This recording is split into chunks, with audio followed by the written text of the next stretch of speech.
Boa noite a todos. Sejam bem-vindos a mais uma palestra do Grupo Viriatos. Antes de apresentarmos o orador, vamos passar um vídeo do nosso grupo.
O palestrante é o engenheiro Carlos Sebastião Silva e, sinceramente, aquilo que teria de dizer sobre ele é tão vasto que não saberia por onde começar nem quando terminaria.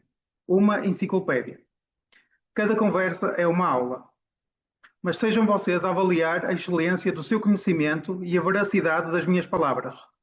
O tema aborda a atual situação mundial e os perigos iminentes que esperam toda a sociedade e cada cidadão em particular. As perguntas e sugestões serão respondidas no fim da palestra. Muito boas noites. Não sei se me estão a ouvir bem. Boa noite, Carlos. Estamos a ouvir muito bem. Ok, ótimo, excelente. Ora bem, muito obrigado por me terem convidado para esta palestra.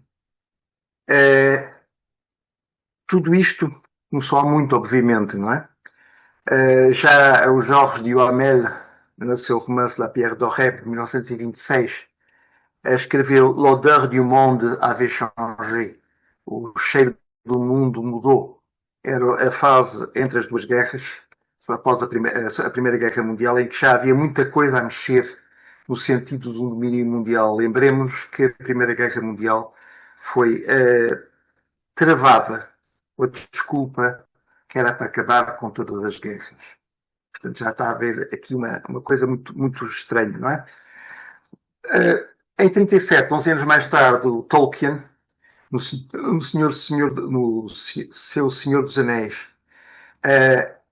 pôs na boca da Galadriel o seguinte: The world has changed. O mundo mudou.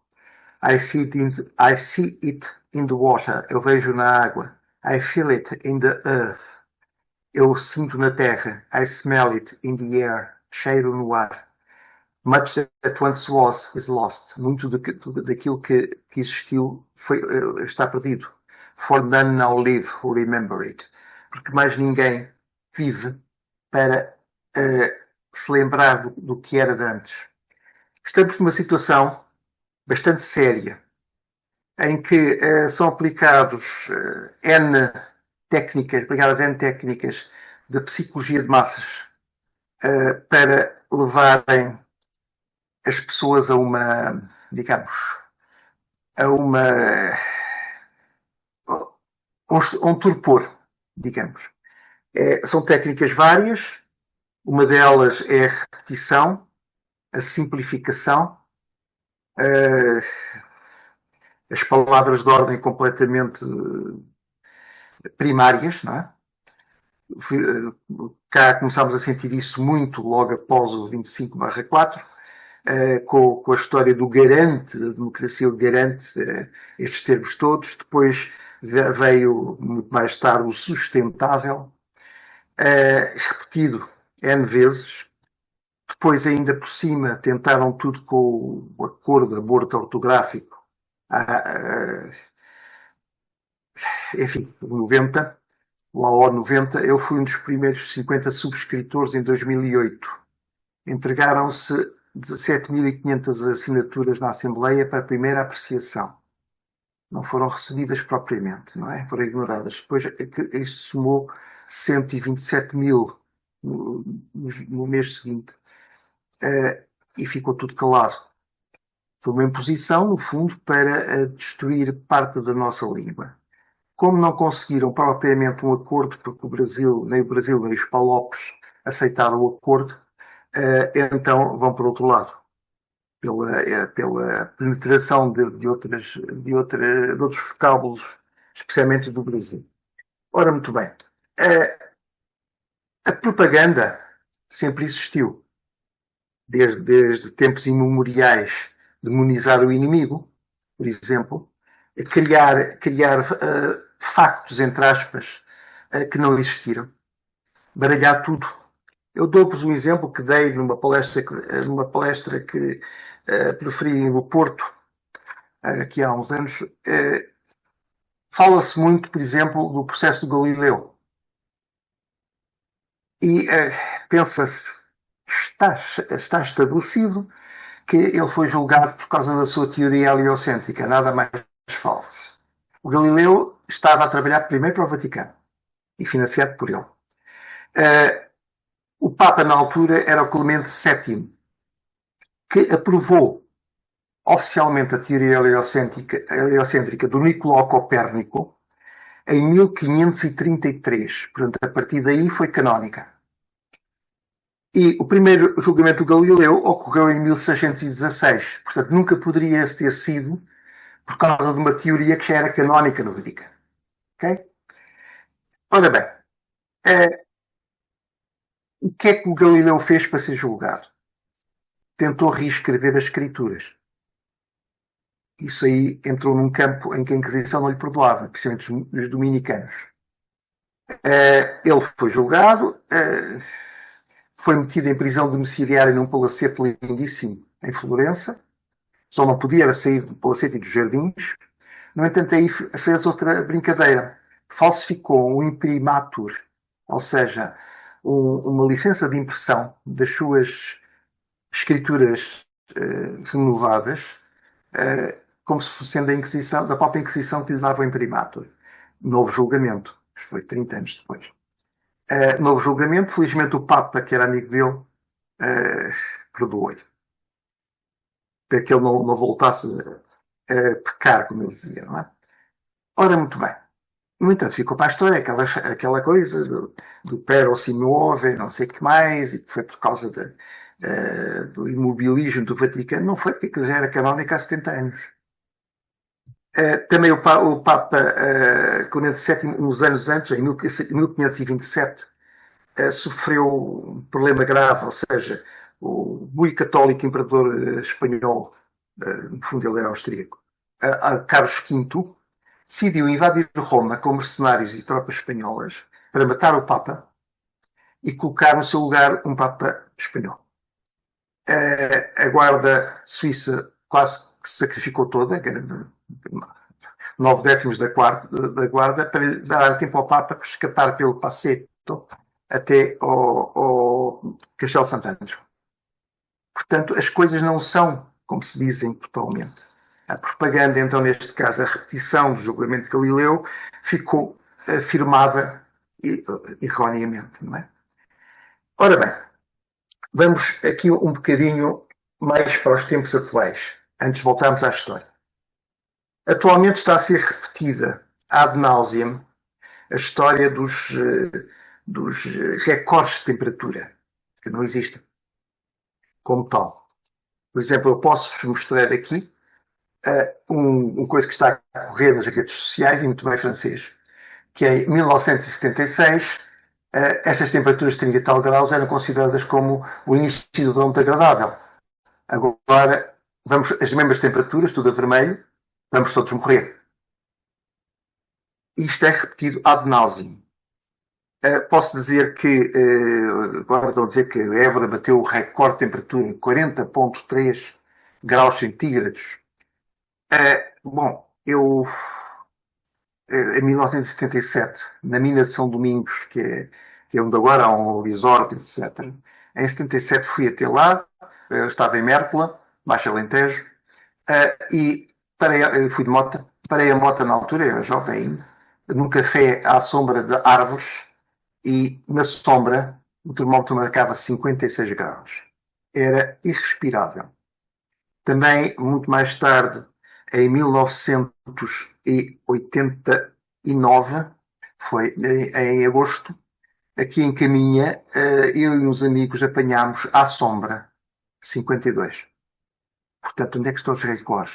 Eles impingem isto por órgãos de comunicação social, por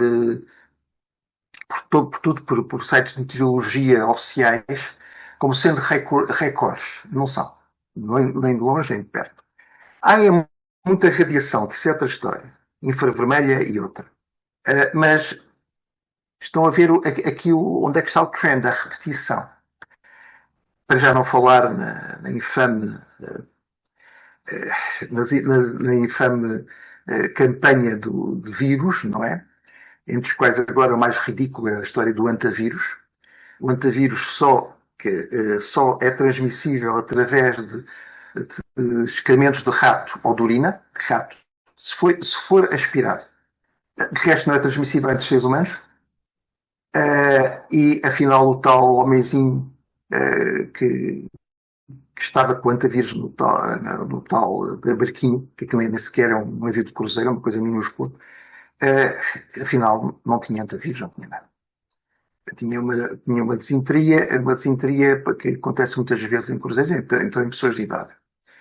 Portanto, eles batalharam com isso, agora pararam. Depois passaram para outro, para o ébola em África. O ébola em África é comum. Muito menos 16 casos, o que é. Isso não é nada, infelizmente não é nada, ou felizmente não é nada. Portanto, há aqui um propósito de criar continuamente medo e preocupação na população, para que ela não pense, para já. Já não vou falar das vacinas e dessas coisas todas, isso não vale a pena, já está mais que provado e até admitido. Portanto, a população é mantida em medo, para ser mais facilmente manipulável, é mantida a ignorância e as notícias são quase sempre contraditórias, mesmo nos meios oficiais. Há uma notícia um dia, no dia seguinte há outra completamente diferente sobre o mesmo assunto e por aí fora, e depois volta-se ao princípio.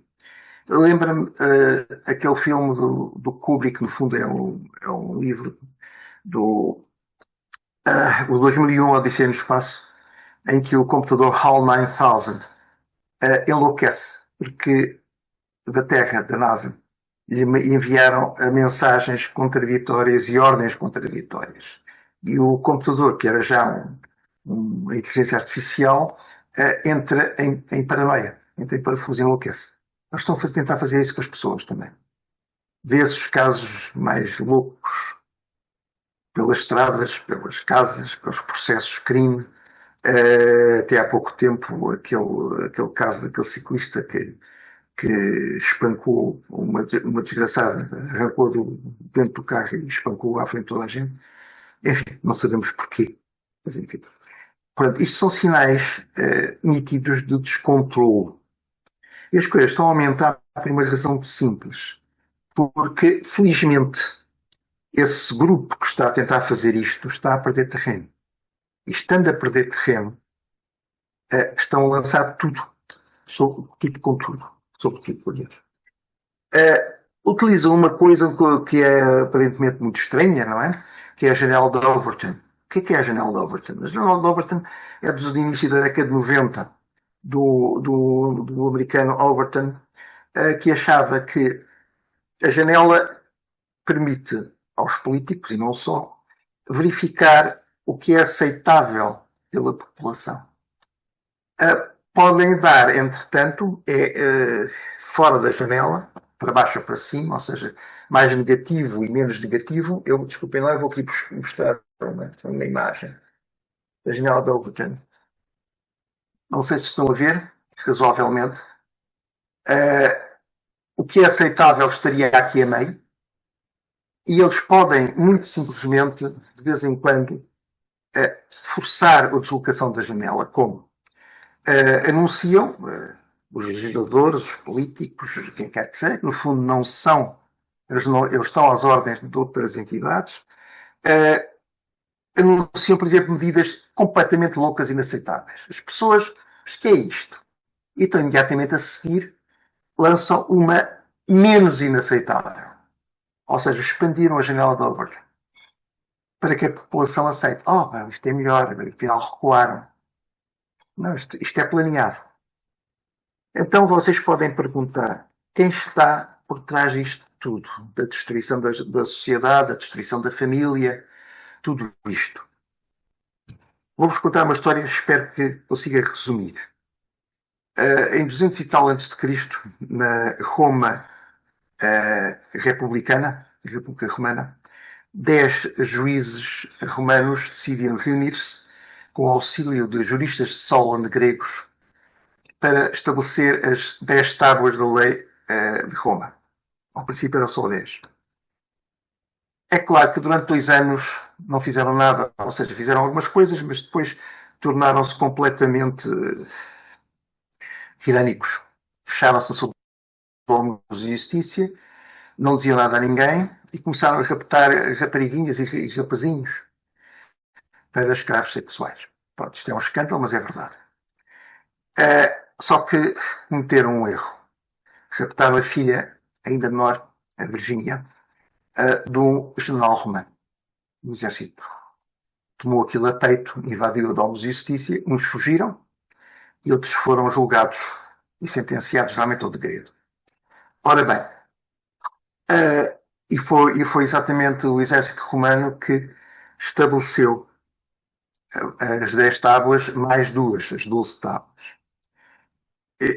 Os que fugiram para a Fenícia, ou Venécia, uma cidade lacustre, na altura, ainda é, portanto inacessível na época ao exército romano. Muito mais tarde, eles estiveram sempre na sombra. Há quem diga que estiveram por trás do assassinato de Júlio César, uma série de coisas. Muito mais tarde, em 1310, aparecem oficialmente à luz do dia em Veneza como sendo o Conselho dos Dez. Ora bem, o Conselho dos Dez era gerido por 2 cônsules, tal como a República, portanto eram 12 no fundo, um que vestia de vermelho e outro de negro, Le Rouge et le Noir, como dizia o Stendhal, e o nosso próprio Almeida Garrett, numa peça, escreveu o seguinte, ele que sabia, isso foi retirado curiosamente de todos os sites da net, essas citações do Almeida Garrett. Ele dizia, pesado é o cetro do tirano, mas a toga dos decênviros mancha-as um coroor negro. Ele sabia muito bem que aquilo estava. O Tribunal dos Decênviros, que ainda existe a sala em Veneza, no Palácio dos Doges, com frescos lindíssimos, mas com o tribunal lá ao fundo, não admitia a defesa do arguido. Portanto, era o que estava escrito e era o que estava escrito. E, geralmente não se chegavam à prisão. O que ligava o Palácio dos Doges à prisão era a célebre ponto dos suspiros, ainda é, e muitas vezes eram atirados ao canal com uma pedra nos pés. Portanto, estão a ver o género de indivíduos que eles são. Isto avançou. Mais tarde houve um grupo de mercadores que se juntou a isso. Aliás, Veneza, na cidade mercantil, se juntou a isso, inclusivamente já no século XIX, já no século XIX, quando Napoleão chegou a Veneza, o Doge de Veneza, o governador de Veneza, ajoelhou-se-lhe aos pés a agradecer-lhe porque ele era um prisioneiro dos sévios. Mais tarde, dentro desse século, houve o Concílio Sionista de Basel, onde o Theodor Herzl marcou o plano sionista para o futuro. Isto não é ficção, atenção, e não é propaganda anti-judaica, porque os sionistas não são propriamente todos judeus, não é? É um grupo muito rígido. Saiu desse concílio os célebres protocolos de sábios de Sião, que depois foram adulterados ao sabor das conveniências políticas da época. Esses indivíduos depois passaram primeiro para Frankfurt, depois para Antuérpia e mais tarde para Londres. Como? 1820, não me lembro agora de cor, a data da Batalha de Waterloo. dos ingleses e prussianos contra Napoleão. Napoleão perde, no entanto, esses indivíduos lançam por pombos correios para Londres a notícia que Napoleão tinha ganho. A Bolsa de Londres cai a pique e eles compram todas as ações e todas as empresas na Bolsa de Londres. Pouco tempo depois vem a notícia que que Napoleão tinha perdido. Todas as ações sobem, eles ficaram donos da City. Mais tarde foram para Nova York, onde pegaram na Bolsa de Nova York, que era uma bolsa de corsários, não sei se sabem, de Wall Street. Os corsários caribas tinham uma bolsa por causa dos navios e por causa arranjaram um belo seria. Agora, isto é o pano de fundo. Depois há várias organizações que pegam nisto.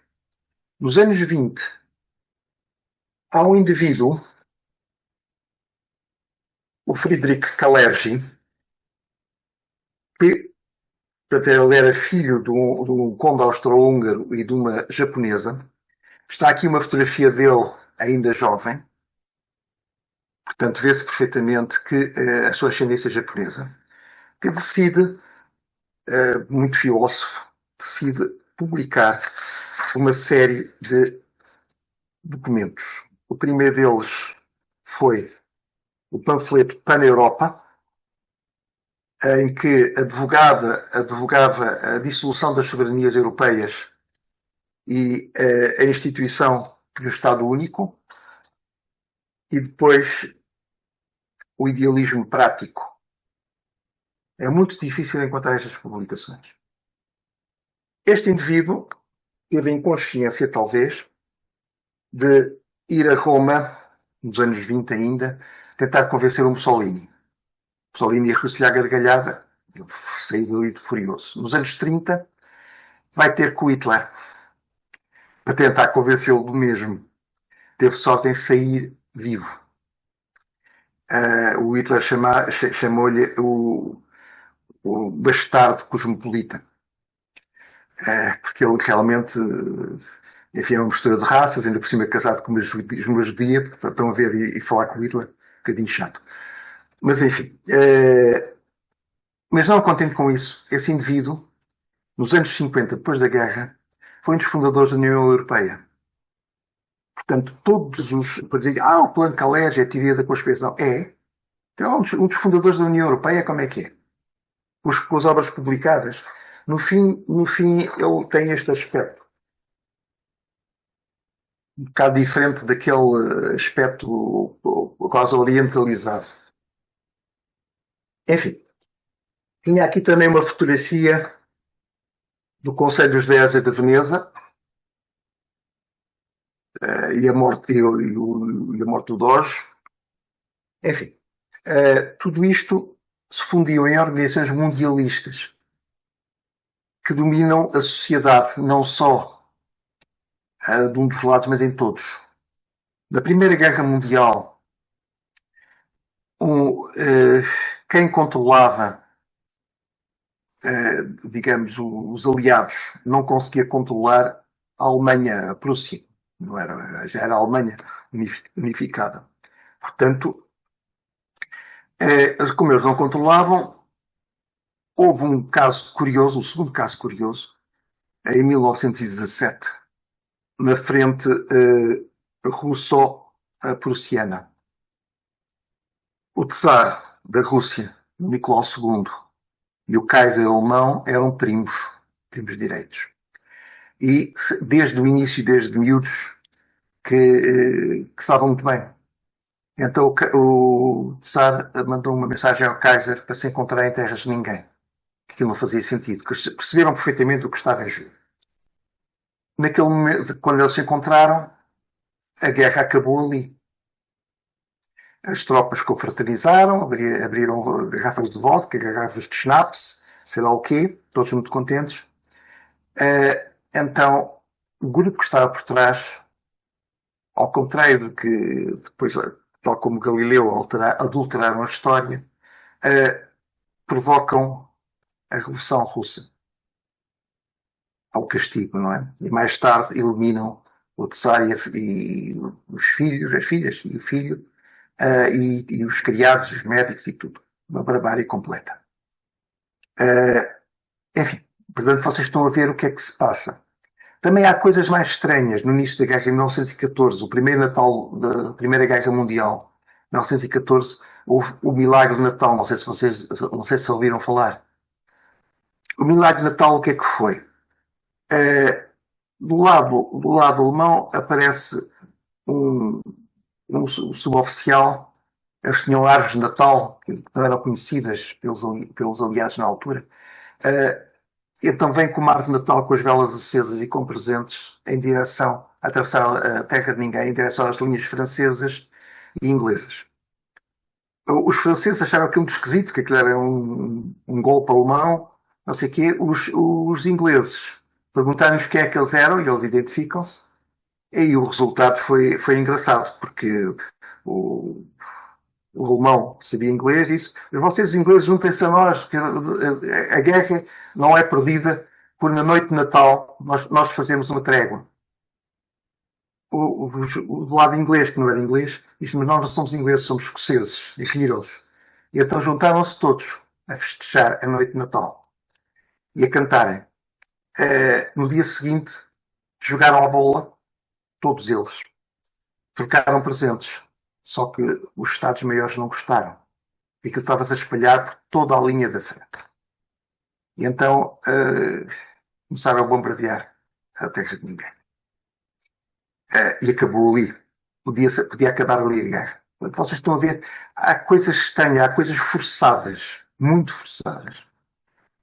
Em 1915, o presidente americano Woodrow Wilson, que faz parte da tal organização que eu já comecei a falar nela, lança os 14 pontos do Wilson, 14 ou 15 pontos do Wilson, para acabar com a guerra, um dos quais era a anulação das nações europeias. acho que nem os ingleses, nem os alemães, nem os franceses aceitaram isso, como é lógico, e a coisa continua. Ora, muito bem.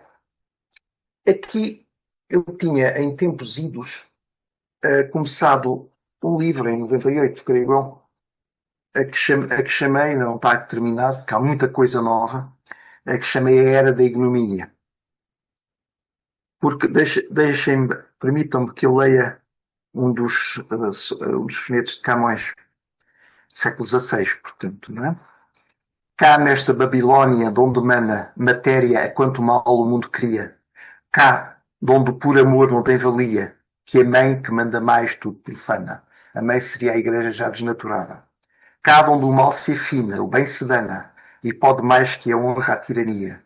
Cá de onde a errada excede a monarquia, agora diria a economia, não é? Cuida que um nome vão a Deus engana. Cá neste labirinto onde a nobreza, o valor e o saber pedindo vão às portas da cobiça e da vileza.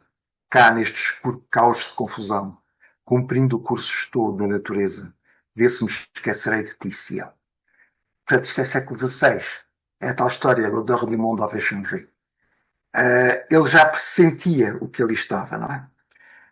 Atualmente, ou quase, nos anos 70, alguns cabecilhas americanos deste grupo publicaram livros em que estava totalmente esclarecido o que é que eles queriam. A abolição das soberanias. Veja.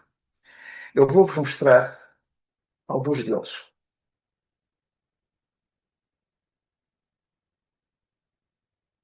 Este, Walter Wriston, de 70 e poucos, chama-se The Twilight of Sovereignty, o crepúsculo da soberania. Isto é 1976, creio eu. Exatamente. É isso. Não, 70. Depois, poucos anos depois, este indivíduo também, American Hegemony and the Trilateral Commission, a Comissão Trilateral e a Hegemonia Americana. Estes livros têm prefácios de indivíduos como o Zbigniew Brzezinski e o Henry Kissinger. Diz tudo, não diz? Não escondiam nada. Muito mais tarde, um francês, que é uma das almas negras disto tudo, o Jacques Attali, escreveu uma breve história do futuro. Este livro é muito difícil de encontrar, consegui por um alfarrabista pela net. Em que ele descreve, no fundo, o que ele acha que vai ser o futuro, o fim da história, não é? Como ele próprio diz. Um escritor francês, há muitos anos também, publicou este livro, O Horror Económico, de Viviane Forestier. Agora, posteriormente também, mais tarde, ela escreve Uma Estranha Ditadura, que é exatamente a opressão ultraliberal, que não era ultraliberal, que ela ainda não tinha os dados todos na época. Muito mais tarde, ou seja, já dentro da época do ano 2000, a antiga atriz e escritora Claire Séverac escreveu La guerre secrète contre les peuples, a guerra secreta contra os povos. Está cá tudo. Desde os chemtrails até as pragas de insetos e não só. E os meios, com todas as referências, todas as referências às instituições, aos nomes, aos discursos, tudo. Está aqui tudo.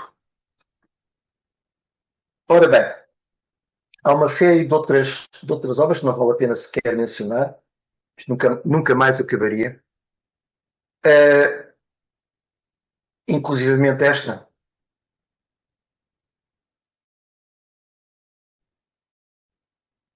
Gente descartável, não é?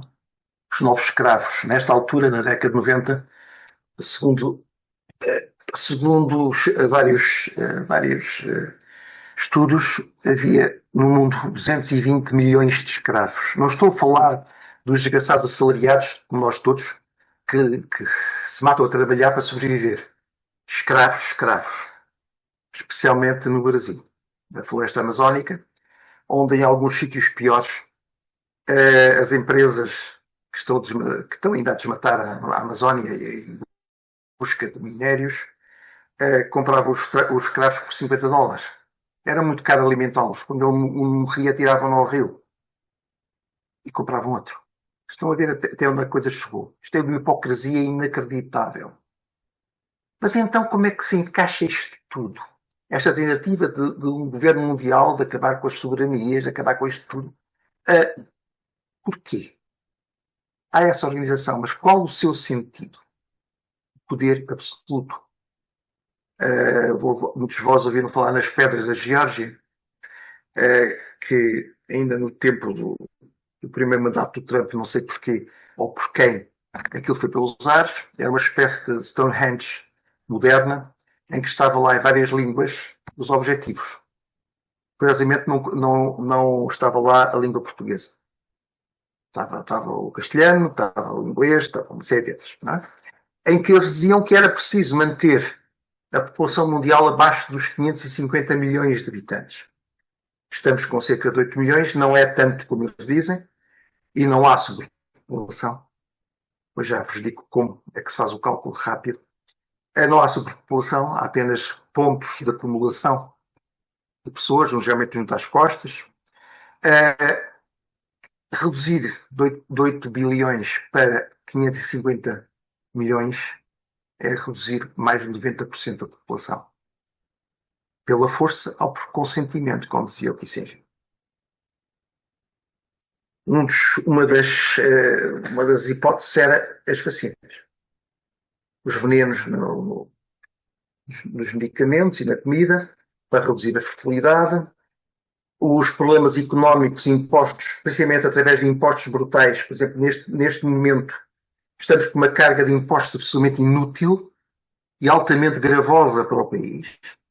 Lembremos que no tal, eles dizem tanto mal, o Estado Novo, haviam dois impostos principais, que era o imposto profissional, do qual os funcionários públicos estavam isentos, ganhavam menos, mas depois se era compensado porque não tinham a fazer declaração de impostos e pagar.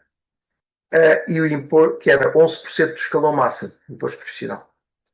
E depois apareceu, a partir de 61, 62, o imposto complementar para financiar a guerra do ultramar. 6% mais no escalão máximo, 17% nos escalões máximos. e não havia IVA. Portanto, 7% hoje estamos, em alguns casos, 47%, 50% e não há dinheiro. Estão a entender para onde é que a coisa vai? Há corrupção desenfreada. E porquê é que essas entidades que gerem os nossos e não só, todo mundo, desgovernantes, porquê é que eles aceitam isto? Por uma razão muito simples, convém. Se a população não estiver aflita a tentar sobreviver, economicamente não só, não liga ao que eles estão a fazer. É simples. Outro dos métodos utilizados é a divisão. Destruição da família. Lá temos o LGBT não sei quantos. Destruição da sociedade. O clubismo. Não estou só a falar dos clubes de futebol, que sempre antigos já. Estou a falar de partidos políticos. De indivíduos que querem pertencer a uma tribo. Por exemplo, a fantochada grave pseudo-ecológica. Não, mas aquilo é a nosso favor. Utilizam sempre a taxa janela de Overton. Eles utilizam dizer que é para bem da humanidade, para bem do planeta, para bem não sei o quê, e afinal é um desastre. Neste momento, impingem a todo o custo dos carros elétricos. Inclusive o nosso Estado, à margem da lei, porque não há igualdade aqui, está a dar subsídios para a compra de carros elétricos, subsídios pagos pelo nosso bolso. Porque dizem que é por causa do poluição, não sei o quê, sem dizerem que é preciso, primeiro, é preciso carregar aquelas baterias. Como é que se carregam aquelas baterias? Não são as eólicas, não são os painéis solares, que dão uma energia insuficiente e instável. São geralmente geradores diesel nos postos de recarga, a funcionar a toda a pressão, como já os vi pessoalmente na A1, e de que maneira. São as centrais, o que resta das centrais hidráulicas, que foram uma parte delas vendidas à Srigoji chinesa, as centrais nucleares que nós tínhamos. A primeira delas foi a de Sacavém, na Bobadela, o reator nuclear da Junta de Energia Nuclear, foi construído em 1961, funcionou quase ininterruptamente desde então, sem problemas, até há ano e meio, onde foi desmontado em segredo. O meu pai foi um dos consultores. Eu estive lá numa sessão solene aqui há 5 anos. E o reator ainda estava a funcionar sem problemas. Okay? Portanto, não venham com as histórias das duas uma. Chernobyl foi intencional para deitar abaixo a energia nuclear. Simplesmente. Eu podia alongar, mas não vale a pena. Sobre exatamente o que é que se passou ali. Fukushima não foi nada. Os reatores, as centrais nucleares aguentaram com um terremoto grau 10 durante não sei quanto tempo, aí depois um tsunami de 15 metros e continuaram a funcionar. Desligaram a reação imediatamente, só que ficaram sem energia para arrefecer. Enquanto houve diesel nos geradores auxiliares, aquilo começou a arrefecer. A partir de certa altura, acabou-se o diesel, não havia reabastecimento. Os núcleos aqueceram e foi simplesmente a água do segundo sistema de refrigeração, não do primário, que ferveu e fez saltar a tampa de contenção de alguns dos reatores. Houve contaminação radioativa, mas ao contrário do que esta gente diz, a maior parte dos isótopos duram horas ou, quando muito, dias. Chama-se a semivida dos isótopos. Os japoneses, muita kamikaze, mandaram para logo alguma equipa, desde robôs até indivíduos que se sacrificavam para fechar aquilo tudo. Houve aí logo um alarme que o Pacífico estava todo contaminado e que era o fim do mundo. Esquecendo-se que americanos, ingleses e franceses detonaram 1.200 bombas nucleares de alta potência no Pacífico desde 1958. Okay? Por exemplo, no atol de Bikini foram não sei quantas de alta potência. Se isso não contaminou, pois vem um esperto da Quercus a dizer mas as bombas atómicas não contaminam tanto como as centrais. Eu disse, o que é uma bomba atómica? com não sei quantos quilos de urânio e plutónio, toneladas de urânio e plutónio, contamina menos do que os 40 quilos de uma central nuclear. Estão a brincar. Claro que estavam. Aquilo é a fixação. Não interessa a mentira, não interessa nada. Eles mantêm o clube e acabou-se. Contra tudo e contra todos. Não é que eu esteja contra a verdadeira ecologia, muito pelo contrário. Agora há que ter time. Ou havia mais duas centrais, mas em Portugal, mas eu não vou entrar por aí. Também já foram desmontadas, infelizmente. Mas, e depois temos os apagões, não é? As alternativas, as centrais solares, não sei quantas, que estão a cobrir as nossas queimos-serras para cobrir aquilo de painéis. E houve há pouco tempo, creio eu, eu não sei se foi na Serra Targa, onde é que aquilo foi, que estava coberta de painéis e os painéis incendiaram-se com esta radiação. Aquela porcaria incendeia-se. E é uma poluição tremenda, não é? As eólicas duram pouco tempo, são fabricadas na parte delas na China, duram pouco tempo e depois são enterradas, não são recicláveis. As baterias de lítio dos carros elétricos também não são recicláveis. Mas não poluem diretamente. É preciso gerar a energia elétrica para lá meter. Aliás, se um colega meu, que era da REN, fez um cálculo que há poucos anos, sobre se metade do parque automóvel e de caminhões português fosse elétrico, tínhamos que produzir 70 vezes mais energia elétrica do que produzimos. Isto é inalcançável, nem com muitas centrais nucleares. É um disparate completo. Enquanto na maior parte da Europa e também do mundo estão a regredir na história dos elétricos, cá forçam a nota. Nós somos um campo de experiências sociais, tecnológicas, etc. Grande parte da nossa energia elétrica neste momento está para ir para os 32 data centers que montaram em Portugal. Inteligência artificial, tudo muito bonito. Só que a inteligência artificial não existe como tal. Existem, são sistemas de retroação e controle baseados em enormes bases de dados. Ora bem, aquilo é muito bonito para fazer imagens, para fazer textos com erros crassos, mas enfim. Agora, essas data centers não são para isso. É um controle total. Câmaras de vigilância, condução autónoma de automóveis elétricos, por aí fora. 32 data centers a consumirem brutalidades de energia cada um e quantidades de água brutais para arrefecer os supercomputadores. Isso ninguém fala, acham que é o progresso e acabou-se. O primeiro foi na Covilhã. É um cubo negro, um bocado para o sinistro, não é? Vocês podem procurar data centers em Portugal, são 32.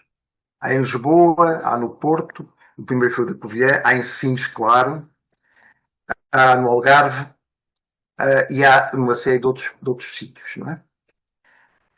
Tudo em prol do progresso, como nos dizem. Estão a montar cá mais data centers do que estão a montar em toda a Europa. Não sei se sabe. Somos uma experiência. Outro dos fatores que está a ocorrer é a história dos migrantes clandestinos, que obviamente que não são refugiados de guerra, muitos deles vêm de países que não estão em guerra, nem em perseguição. Geralmente não há mulheres nem crianças no meio deles, são tudo homens dos 18 aos 30 e tal anos, ou 40 máximo, que dizem que não têm nada, mas vêm com telemóveis de última geração, exigem dos Serviços Nacionais de Saúde tratamento preferencial, têm isto de conhecimento direto, recebem mais subsídios do que um desgraçado do honesto português que trabalhou toda a vida, descontou toda a vida, recebem muito mais, eles que nunca fizeram nada, estão geralmente nas esplanadas dos cafés, então ali na zona da Alameda, Dom Afonso Henriques, e para já não falar na moradia, não é? Estão para ali nas mesas dos cafés a traficarem droga e a assaltarem. Agora está toda a gente muito espantada porque fugiram, saíram do país, abandonaram o país, mais de 1000 desses migrantes que eram motoristas de TVDs. Não tinham carta sequer. Não tinham carta, não tinham habilitações, não tinham nada, era um perigo. Houve casos de violações de raparigas. Não estou a dizer que sejam todos, atenção, não é? E houve 1000 que, como eles cortaram-lhes com as licenças e começaram a prender viaturas e tudo, e aí acho muito bem, 1000 saíram numa semana. Ai, que horror, a economia nacional. Economia nacional. Esta gente está a brincar. Eles não descontavam para ninguém. Não, não, pelo contrário, recebiam subsídios, ainda recebiam dinheiro dos pertences táxis. Ainda hoje, de manhã, à saída do Porto, na A1, houve um indivíduo, um TVDE, que apertou contra a berma um táxi. Abriu-lhe a porta e começou a espancar o homem. Como é que é? Porque estava danado, mas os taxistas têm de ter carta profissional. E estes tipos nem isso, nem carta têm, a maior parte deles. Portanto, estão a ver o ponto aqui estava. Aliás, o Kalergi planeava isso. Ou seja, a introdução de povos do Maghreb, etc., não é? Que não tinham outra função senão desestabilizar as sociedades, abastardar as culturas e as pessoas. Por exemplo, na Suécia, que tinha aberto as portas escancaradas, no mês houve mais violações do que num século, quase tudo por magrebinos, e não só. E é isto. Qual é que era o fito do Kalergi? Dissolver as raças europeias num caldeirão multicultural e multiétnico para que a próxima geração não fosse tão orgulhosa e tão culta. Voltemos um bocadinho à história. A história recente. Anos 20. O então líder do Partido Comunista Italiano, o António Gramsci, tinha vários panfletos e vários discursos dizendo que a revolução violenta, a revolução proletária, como dizia, violenta, não podia ser dessa forma. Ia ser por infiltração, principalmente nas escolas e universidades. Quem está ligado às escolas e universidades sabe muito bem que ainda hoje isso existe. Só que ele se defrontou contra um indivíduo um bocadinho chato, desculpem o termo, Mussolini. A certa altura, Mussolini aturou durante algum tempo, depois mandou prender, foi julgado, 20 anos de cadeia. Só que o homem já estava tuberculoso e, passado uns anos, estava no fim, apesar de ser tratado, a amante dele foi ter com Mussolini e pediu-lhe clemência. E Mussolini disse, sim senhor, então vai em liberdade condicional. Soltou. Ele morreu um tempo depois. Tuberculose naquela altura era muito difícil. Agora, esse indivíduo teve uma força tremenda dentro das universidades e das escolas, que ainda hoje as escolas, até os manuais escolares, são uma vergonha.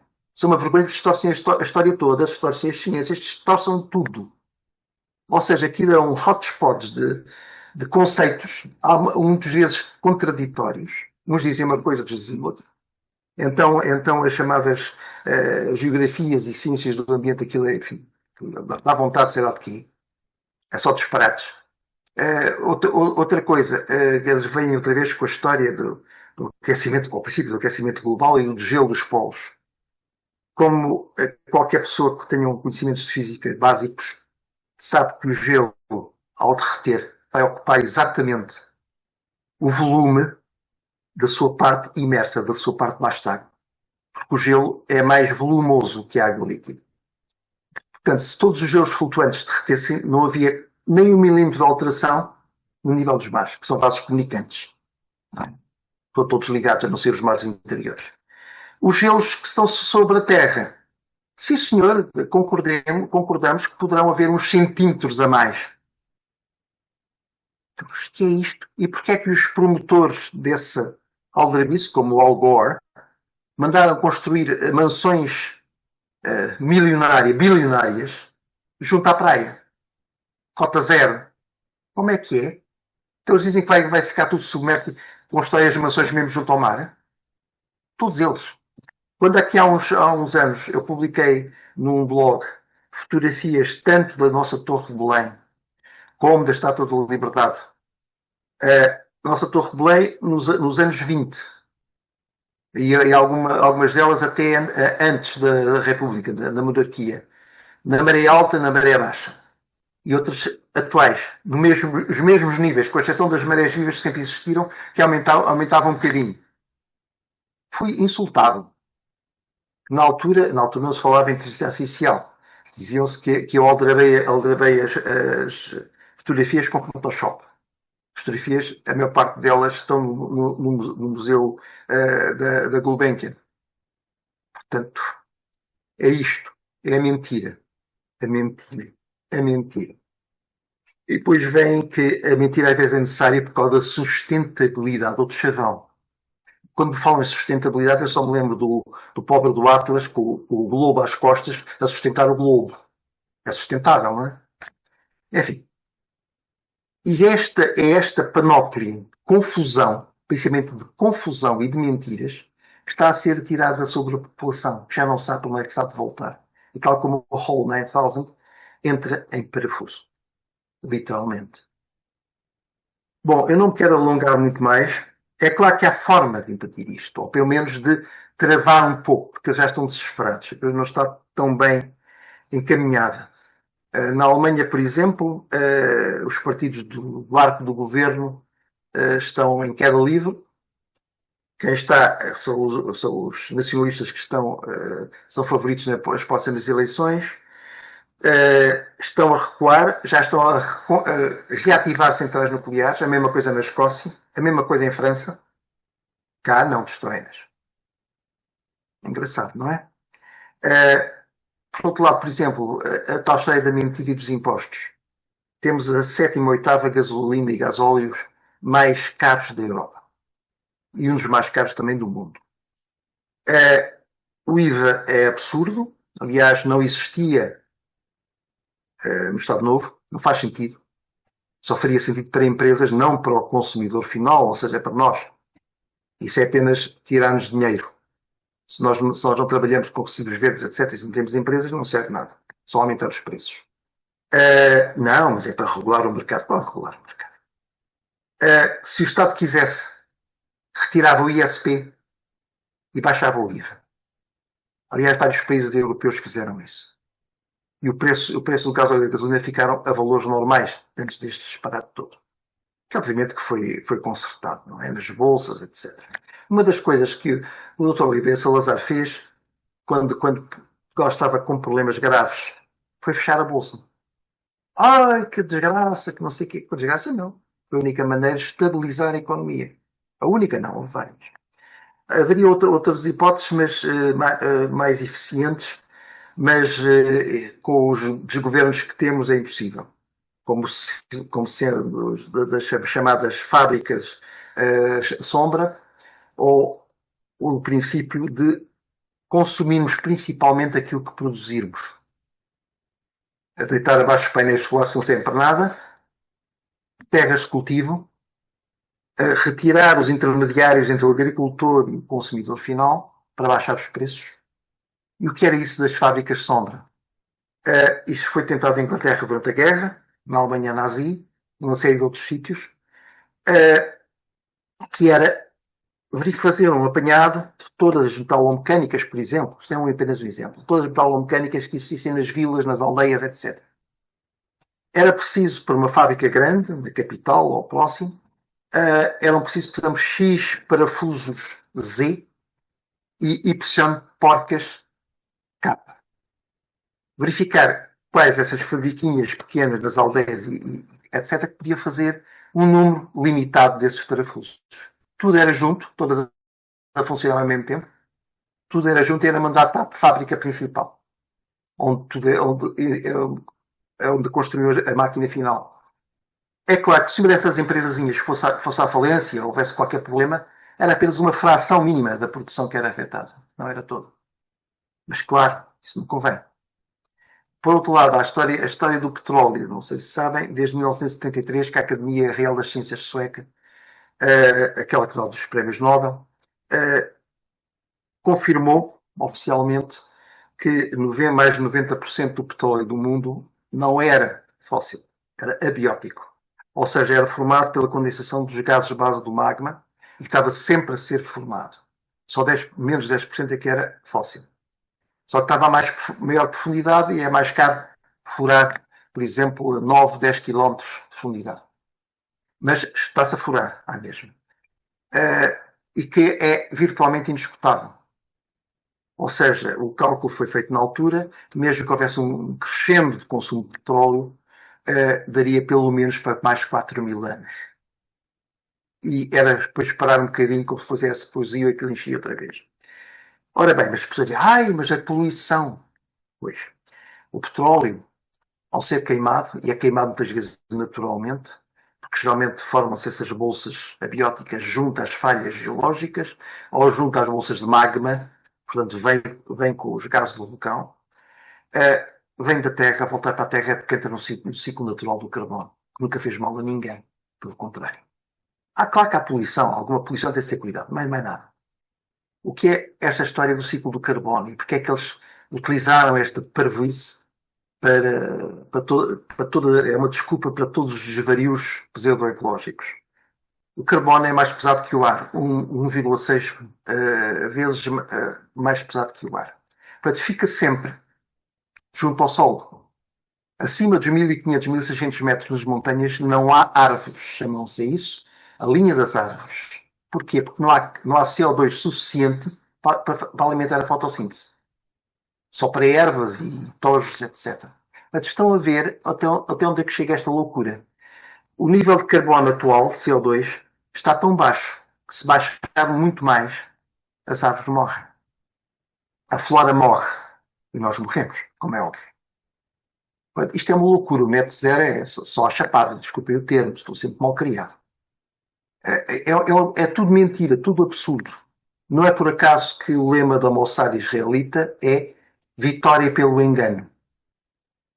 Sabiam disso? Portanto, isso é pena. Eles verbalizaram o que esta gente está toda a fazer. Não são só eles. Ok? Até o engano. O que é que a gente pode fazer? Primeiro, estamos alertados para isto tudo. E para não aceitarmos coisas como pela modernidade, que é um disparate. Para não aceitarmos as coisas de ânimo leve e não entrarmos em desculpas. Isso já é um ponto a favor. Não aceitarmos imposições que aliás são ilegais, como a história da vacinação. Nenhuma vacina em Portugal e no mundo ocidental é obrigatória. Não sei se sabem. É contra a lei. Porque são atos médicos e todos eles têm de ser consentidos. Todos. Isso posso eu falar com toda a certeza, 100% de certeza. Okay? Mas é obrigatório para matricular as crianças. Nem pensar. Nem pensar. Portanto, estas pessoas que tiveram medo e que andaram com aquela, desculpa o termo, focinheira na cara, que não serve para nada. Porque aquilo é uma máscara cirúrgica, está bem, mas os cirurgiões utilizaram, como disse uma cirurgiã, minha amiga, e com certo nome, que aquilo só lhes serve, isso e às vezes as viseiras, só lhes serve para que não haja salpicos de cuspo, perdigotos, digamos, para uma ferida aberta do doente, ou para que não espirrassem líquidos do próprio doente contra o médico. Okay? Porque para vírus não servem. Que a malha das máscaras é 10 vezes maior do que o maior dos vírus conhecidos e bactérias. Estão a ver o problema? Isso é para nada. E uma vez eu disse, mas as únicas que poderiam servir eram as máscaras militares para guerra química e bacteriológica. Quer dizer, tinha os filtros, tinha aquilo tudo, está tudo fechado. Essas não servem. O que servem são as de papel. Isso dito por uma pessoa no centro de saúde, em Cascais. Mas que é isto? Enfim, bom, é tudo isto, mas desde que as pessoas... Eles acabaram também porque houve uma grande resistência a isso. Um grande médico, meu amigo ainda de família, o professor Fernando Nobre, foi proibido de exercer. Ele era o diretor dos Médicos Sem Fronteiras e da AMI. Só. Um dos maiores virologistas mundiais. Tinha a Legião de Honra por causa disso, de França. Foi impedido de exercer pela Ordem dos Médicos, que não acatava o discurso oficial. Quer dizer, estamos assim, não é? E só pela resistência de muitas pessoas é que a coisa acabou. Mas não acabou para os desgraçados que se deixaram vacinar. Esses têm familiares, uns morreram, outros estão gravemente afetados. Mas enfim. Mas podia ter sido muito pior do que morrerem. Não estou a ver. Enfim, isso acalmou. Tentam lá a tal história de forçarem a janela de Overton, com novas epidemias, com novas não sei quantas, depois mudou o discurso. Lá está a tal história do Hall 9000, mudou o discurso para que as pessoas fiquem baralhadas. As pessoas têm de se manter firmes e têm de se informar. Não é a televisão que se informa, a televisão desinforma. Eu há 6 anos que não vejo televisão, recuso-me terminantemente. Aquilo agonia-me. Só é tanto disparate que me agonia. Outra coisa que nós temos de ter muita atenção é informarmos quanto aos produtos alimentares. Por exemplo, o tal leite sem frigorífico, o HQ, que nunca foi ultrapasteurizado, é ultra high temperature, não é leite reciclado.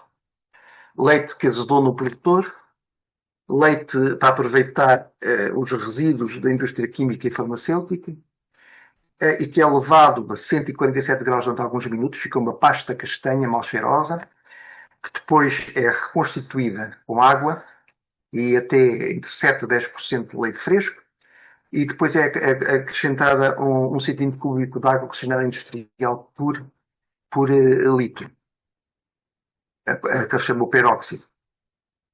Isto foi-me confirmado numa fábrica de leite. Os poucos leites que existem ainda, que são leites mesmo de vaca, são os leites pasteurizados. Okay?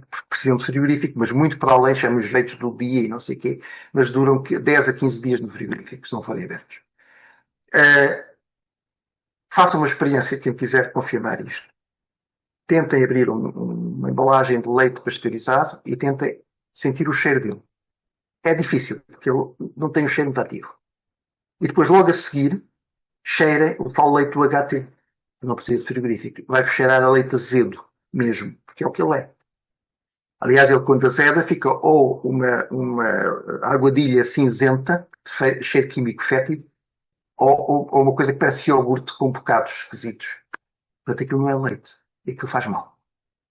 Outra coisa, a moda de que o leite magro é mais saudável. Não tem gordura. O leite dito semigordo já é magro.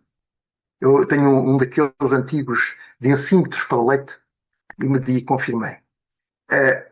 O leite inteiro, é o leite gordo, mesmo assim já nem é. O leite gordo que aí vendem já é semi-desnatado.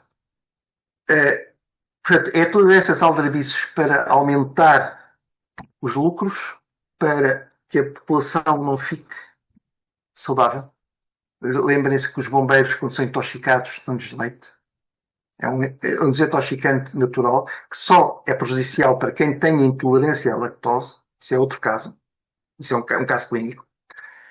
De resto, é tudo assim. Por exemplo, nunca bebam água da torneira, por favor. A não ser que tenham filtros de osmose inversa. Esse é que conseguem filtrar os químicos que metem. Não é só o cloro. Lá está. É cloro, é flúor, há uma série de outras coisas. Neurotóxicos, por exemplo.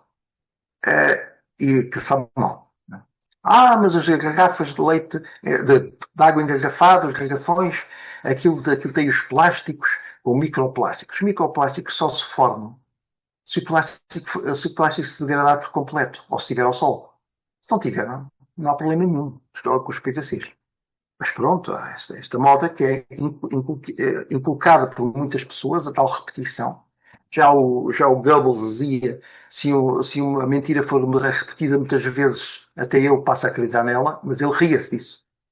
Utilizava isso, mas ria-se. Ele sabia perfeitamente o que é que era utilizado. Ora bem, a tal repetição as pessoas pensam que isso é verdade. Se possível, e nós temos aqui, eu tenho aqui nesta casa de Braga, um furo de água muito boa e com 2 filtros de osmose inversa mesmo assim. Portanto, quando falha os garrafões, ligo essa e bebo dessa, que aliás tem um sabor bastante bom. Bom, mas é tudo isto. É tudo isto que é imposto às pessoas. Por exemplo, o flúor nas pastas e nos como é que chamam? Ai meu Deus. elixires focais, é tóxico e tem a mesma toxicidade do arsénico, cumulativa. Quem me disse isso foi um grande amigo meu que era na altura diretor da Polícia Científica, da Judiciária, e mostrou-me as tabelas. Vocês sabem muito bem que os sintomas são os mesmos. Portanto, isto é impingir isso às pessoas. Não pode ser, quer dizer. Porque faz bem aos dentes. Faz bem aos dentes. Provoca a fluoridíase, que é a quebra dos dentes. Ossos frágeis. Bom, mas pronto. Portanto, nós podemos começar, sem grandes alaridos, a bloquear estas coisas. Ok? É uma das formas. As outras formas é mantermos calmos, não cedermos a pânicos que estão a tentar impor, ok? E criarmos grupos ou familiares ou de amigos em que confiemos para trocar ideias e para nos defendermos, se possível, mas eu não creio que chegue a esse ponto. Portanto, é tudo isto. Já que estou sobre a hora, peço-vos desculpa. Estou aberto a perguntas que me queiram fazer. Ok, muito obrigado. Boa noite a todos. Vou ativar o som a todos. Terão que fazer, se quem quiser fazer perguntas pode fazer diretamente via áudio ou via chat. Pronto, é assim. Carlos, eu queria, ao longo de toda a sua palestra, falou de objetivos de determinadas pessoas. Sim. Ao longo dos últimos da história. mais de 200 anos. Eu não sei se me está a ouvir. Perfeitamente. Loud and clear. E mencionou muitas coisas, mencionou a morte do Tsar Nicolau II, não falou nos assassinos materiais, mas sabemos de onde são. Sabemos perfeitamente de onde são. Sabemos por quem foi feito. Quem é que instaurou. Quem exatamente. Falou no Brzezinski e no Kissinger. Falou no Theodor Herzl sobre os protocolos. Exatamente. Aqui há uma certa coisa. Falou na Primeira Guerra Mundial no presidente Wilson. Sim, os 14 pontos do Wilson. O presidente estava completamente rodeado de pessoas. Estava. A mesma estirpe destas com que eu falei e mencionei anteriormente. Sim. Os financiadores da loucura woke e desagregação das cidades e das famílias. Sim. Pertencem a esse tipo de gente. Exatamente. Falou na Mossad. Sim. Eu aqui falaria, por exemplo, na declaração Balfour. Sim. E o White Paper também. E a tragédia na Palestina. E o White Paper. Sim, que foi uma troca feita pelo governo inglês com as pessoas dessa etnia. Não é uma etnia, é um grupo que pertence principalmente a essa etnia, mas não todos. Já vou aí. Que premiaria esse grupo oferecendo-se a Palestina em troca da entrada dos Estados Unidos na guerra. Sem dúvida. Portanto, vemos perfeitamente a influência que eles tinham sobre o presidente Wilson. Exato. Deixe-me só acrescentar uma coisa. O ultimato foi feito pela Inglaterra a Portugal nos finais do século XIX. Foi desencadeado por um indivíduo chamado o primeiro-ministro Benjamin Disraeli. Era Benjamin de Israel, descendente portuguesa que tinha ódio a Portugal. E convenceu a Rainha Vitória a fazer o ultimato. Através de um indivíduo chamado Cecil Rhodes. Daí é que há a Rodésia. Cortar a África na vertical. Portanto, cortar o Império Português a meio. Felizmente, o Kaiser, a quem foi entregue pelos ingleses Angola, e a França, o presidente MacMahon, a quem foi entregue Moçambique, mal tomaram posse, entregaram outra vez a Portugal. Não sei se sabe. Sei disso e há uma série de factos que existem até num artigo que eu publiquei aqui há muitos anos, das relações entre Portugal e a Inglaterra e Portugal e a Alemanha, E Exatamente. nossos aliados de sempre são os nossos piores inimigos. Eu sei, exatamente. A pérfida Albion, como chamavam. Agora, há aqui um objetivo: controlar a população mundial e destruir a civilização greco-romana. Exatamente. Destruir a Europa, acabar com a raça branca. A raça branca, no início do século XX, constituía 20% da população mundial. Hoje estamos reduzidos a quase 7%. Exatamente. E depois há outra coisa. Eles querem destruir a civilização greco-romana por uma razão muito simples. Foi essa civilização que deu novos mundos ao mundo, que fez avanços na ciência brutais. Na ciência, na cultura, nas artes, em tudo. Para isso não lhes convém. Convém arranjar uma massa homogénea, populacional, indiferenciada, que obedeça. Mais nada. Sim, portanto, isto aqui, esta destruição persistente da Europa e está ligada tudo ao mesmo grupo. Tudo. Portanto, esse grupo eu não quero de forma nenhuma forçar. Eu sei qual é.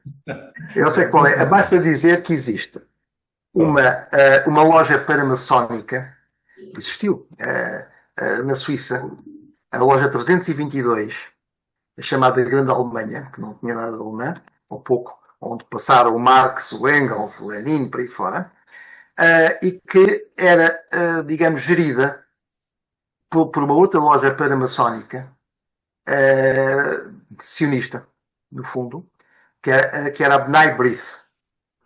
Curiosamente, onde agora é um dos centros de formação destes líderes é a Universidade de Yale.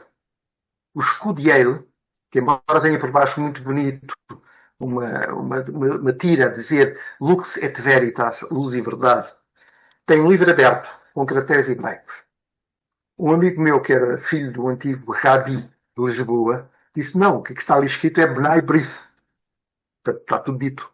Sim, eu tenho há coisa de uns 15 anos atrás, 15, 20 anos, escrevi um artigo sobre a sociedade de Skull and Bones, Skull and Bones. onde emergem todos é exatamente a loja 322 da Suíça. Estou a ouvir mal. Estou a ouvir muito mal. Estava eu a dizer que esse artigo que escrevi sobre Skull and Bones foi escrito há uns anos atrás, mas dessa universidade e desse grupo secreto saem todos os presidentes norte-americanos. Exatamente, a maior parte deles. Não saiu o Kennedy. Sim, não saiu o Kennedy. Por isso é que ele pagou como... Pois, exatamente. E não só. Também pelo nosso problema africano. Quando o Salazar manda o ministro dos Negócios Estrangeiros, como é que ele se chamava? Falar com o Kennedy, desculpe-me, o cansaço. O Franco Nogueira. O Franco Nogueira, falar com o Kennedy e lhe mostra que a UPA está a fazer ataques com armas americanas e israelitas. O Kennedy dizia ao Franco Nogueira, quem conta isto é uma amiga pessoal, já idosa, do Franco Nogueira, diz que o Kennedy abriu a boca, quase caiu os queixos. Não sabia nada daquilo. É provável. A coisa chegou a um ponto, quando o novo embaixador americano chega a Luanda, um dos meus primos era comandante da região militar na altura, a população irada atirou com o carro com o embaixador à água. Foram os nossos marinheiros que foram lá buscar. Está a ver até que ponto a coisa estava. O Kennedy, então, altera totalmente a política em relação a Angola e Moçambique. Dizia que não sabia, que era uma outra agência, que ele só na altura teve conhecimento, e claro que foi eliminado.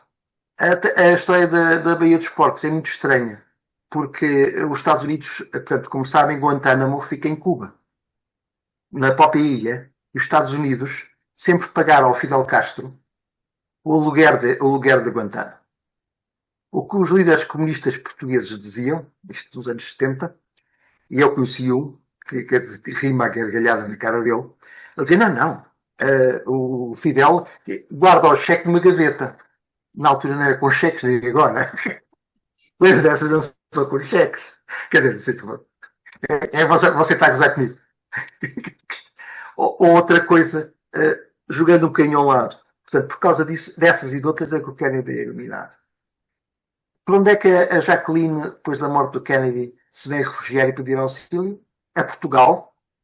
Pediu auxílio ao Salazar, onde esteve naquele castelo no Otão, na Rábida, com os filhos, refugiada e guardada pela PIDE. Sabia dessa? Está nas memórias dela. E depois ela casa com o Onassis, portanto, um multimilionário grego que lhe dava proteção. Portanto, isto é muito complicado. É muito complicado. Tanto mais, por exemplo, que a história de Humberto Delgado não foi a PIDE que o matou. Foi um agente da PIDE. Diga? Foi um agente. Foi um agente, o próprio inspetor disse-nos o que é que está a fazer. Tenho ordens do professor Salazar para levar para Lisboa para julgamento. As ordens do professor Salazar são inferiores às que eu tenho. Sim, ele estava só da CIA. Quem disse isso foi o inspetor. De origem indiana. Exatamente. Pois. Exatamente. Ora bem, eu, como devem saber alguns de vós, a casa dos meus pais era mesmo em frente à casa do Meio Tomás, no Restelo. Que era uma moradia geminada dele. Do lado era da filha casada com o marido e com os netos. Eu era colega dos netos. Aliás, lá vamos todos, ali no bairro, não é? Éramos jogar a bola e sei lá o quê. É normal. E éramos visitas da casa. Quando, sem problemas políticos, nenhuns, o Américo Tomás não era, de forma alguma, pintão dele. Não era estúpido nenhum. Foi o indivíduo que reorganizou a Marinha. Enfim, bom. E era uma pessoa honesta. Eu lembro quando aquele rapaz do MRPP, o não sei quantos Santos, foi assassinado pela PIDE. Eu lembro da filha do Américo Tomás, filha casada, a dizer: mas pai, mataram um miúdo, podia ser o meu filho. E eu lembro-me bem do Américo Tomás, olhou para nós, olhou para ela e disse: filha, a PIDE é um Estado dentro do Estado. Nem o Dr. Salazar tinha controle nela. Portanto, já havia infiltração daquela organização, ok? Portanto, quando esta gente vem com disparates, eu passo da cabeça. Passo mesmo da cabeça. Mas diga, desculpe, interrompi. Não, pronto, eu agradeço-lhe a sua brilhante exposição e agradeço a resposta à minha pergunta. Agora passo a quem eventualmente tenha mais questões a fazer. Exatamente, com todo gosto. Obrigado. Tem alguma coisa? Ana, quer perguntar alguma coisa? Não. Ok. Discorda de alguma coisa? Diga. Sinceramente. Ok? Ou choquei? Não. Ok, pronto. Tudo bem. Eu, aliás, há uma coisa que eu quero fazer. Eu no Face vou começar embora seja bloqueado com certeza, vou começar a publicar documentação. Inclusive o mapa dos data centers em Portugal, que é um grande progresso, não é? Um deles, de Sines, foi montado junto aos terrenos da antiga central térmica a vapor. Não é por nada. Tenho também cá em casa e está a cópia de outro sítio. Uma cópia do último do plano diretor da cidade de Lisboa, não sei se sabem. Esse plano diretor tem os projetos de 1967 e não o folheto que a Câmara publicou depois do 25 de Abril, como tal. A 67 tem os projetos até o ano 2000 e não sei quantos. Fabulosos, começaram a ser feitos. E estavam zonas marcadas de proibição à construção. Por risco sísmico grave. Um deles é o antigo depósito de carris das Amoreiras, onde eles foram construir aquela bestialidade do centro comercial. Que, entretanto, abriu fendas por todo lado, que eu vias na altura. Fendas por todo lado, meteram reforços em aço, vigas e de perfil e em aço brutais, para tentar entravar aquilo. Havia fendas, por exemplo, no segundo par de estacionamento, da ordem dos 3 centímetros, esses ferros. Okay? Aquilo mexeu. Porquê? existe uma falha geológica ativa, que é a falha de Monsanto, que desce a autoestrada. Aliás, do lado direito, antes deles alargarem a autoestrada, via-se nas fotografias, ainda se vê um pouco, uma rocha lisa, que era o espelho de falha. Do lado esquerdo, quem sobe está a baixar, o lado direito está a subir. E essa falha acaba em rocha fraturada por baixo das amoreiras. O viaduto do Ar Pacheco, já no tempo de Salazar, teve de levar injeções de betão, porque abriu fendas e mesmo sempre mais sólido tudo o que eles construíram depois. Outra zona de risco sísmico e não só são as Olaias. Aquilo era o areeiro. Porquê é que a João 21 não continuou, só continuou um bocadinho? Sabem porquê? Porque aquilo eram areias, avenidas, começou a bater. Uma amiga minha que tinha comprado um andar, um apartamento até muito bom, nas Olaias, no 5º piso, demonstrou-me como é que o apartamento estava. Pegou numa bola de brincar do miúdo, do filho, colocou no chão da cozinha e a bola foi de um lado ao outro do chão. Portanto, o prédio já estava inclinado. Ela despachou, não é? Outro sítio onde nunca se devia ter construído foi a zona da Expo, não é? A Expo, o que lá estava por baixo, diziam que estava totalmente inquinado, não só pelas lamas da refinaria da Sacor, que ia até 15 metros de profundidade, pelo menos, em tanques ao céu aberto eram despejadas as lamas tóxicas, e também pelo depósito de material bélico de Beirolas, que era tudo ali enterrado, explosivos, sei lá o quê. Quando houve aqui há pouco tempo uma abertura do parque de estacionamento do Hospital da CUF, na Expo, eles tiveram de parar as obras e ampliá-las num outro sítio, porque entraram numa fossa de resíduos tóxicos da Sacor. Okay? Mas estão a ver como é que as coisas são feitas, de qualquer maneira. Isto daria processos de crime muito graves, não é? A saúde pública está em jogo. Por vezes o cheiro lá é insuportável, não é só do Trancão. Em Cascais estão a destruir tudo. A destruir matas, a destruir sei lá o quê. Em Sintra é a mesma coisa. A Serra de Sintra está a ser devastada por motivos ecológicos, pelos próprios serviços florestais, para evitar incêndios. Cortam-se as árvores. Isto é lindo, não é? Árvores seculares. Bom, estou-me a avançar. Alguém mais quer fazer uma pergunta? Desculpem.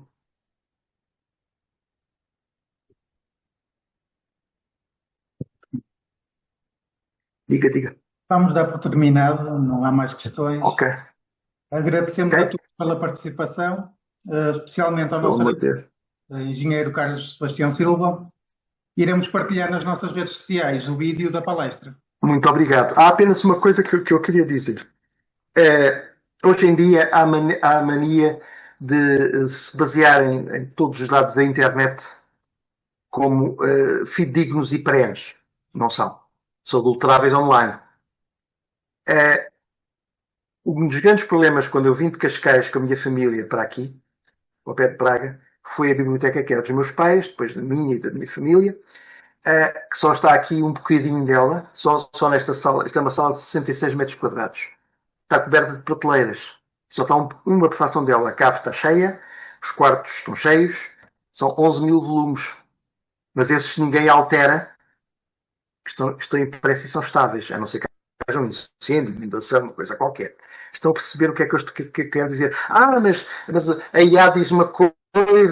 Epá, que é totalmente variável. Pode não haver coisas certas, mas a parte delas não são. São disparates completos. E não são perenes. Um último aviso. A história dos combustíveis, mesmo que não houvesse petróleo, em 1936, quando foi registada a patente, foi em 25. Dois cientistas alemães do Kaiser Wilhelm Institute de Berlim desenvolveram um processo que eu tive de estudar no técnico. O processo é que tem sítios, não é? O processo Fischer-Tropsch, que é fazer gasolina, gasóleo e óleos lubrificantes a partir do lixo urbano e do carvão. Estão a perceber?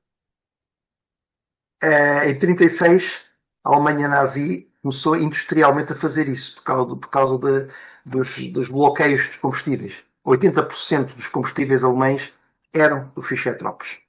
Curiosamente, a maior refinaria disso era na Roménia, em Ploesti. Logo a seguir à guerra, os americanos trouxeram os bombardeiros B-24 e B-17 que estavam estacionados na União Soviética e quando passaram sobre Ploesti, arrasaram-na à bomba. Não convinha, não é? Pois. Há ainda uma última coisa, a chamada obsolescência programada. Ouviram falar nisso? A obsolescência programada foi começada pela General Electric e pela Philips nos anos 20. As lâmpadas da altura duravam. Uma delas está ainda, do Edison ainda está acesa num quartel americano, quartel bombeiros. Desde 1800 e não sei quantos. Está bem? Tem que estar acesa. Não fundiu. Portanto, é uma chatice, as lâmpadas duram tanto, não pode ser. Portugal foi a segunda cidade da Europa, Lisboa e Cascais, a segunda cidade da Europa a ter energia elétrica pública. Embora o princípio da voltaica, antes do Edison, depois com o Edison. Foi Lisboa e São Petersburgo. Curioso, não é? Na época do czarista. Depois diziam que estávamos muito atrasados. Mas, então, eles chegaram ao acordo que nenhuma lâmpada fabricada a partir de 1922 ou 25 poderia durar mais que 1000 horas. Portanto, aquilo era o gás lá dentro era artificialmente como é que chama? Artificialmente alterado e o tungstênio também, para que não durassem mais de 1000 horas. Neste momento, as únicas lâmpadas que são aceitáveis, e que aí há um certo progresso, tem em duração, são as LEDs, mas as LEDs luz quente, cujo espectro é muito semelhante às lâmpadas de incandescência, portanto não tem grandes problemas para a saúde. A luz fria é de evitar a todos os níveis. Então as luzes fluorescentes, aquilo é um desastre. Depois há outra coisa, as tais adrasíneas economizadoras, no fundo são fluorescentes, não é? Portanto tem vapores de mercúrio. Se espartem, estão a perceber, não é? Isto é tudo um jogo. A partir daí foi tudo digamos, violentado. Depois dizem, os automóveis, agora é que é o progresso. Não é.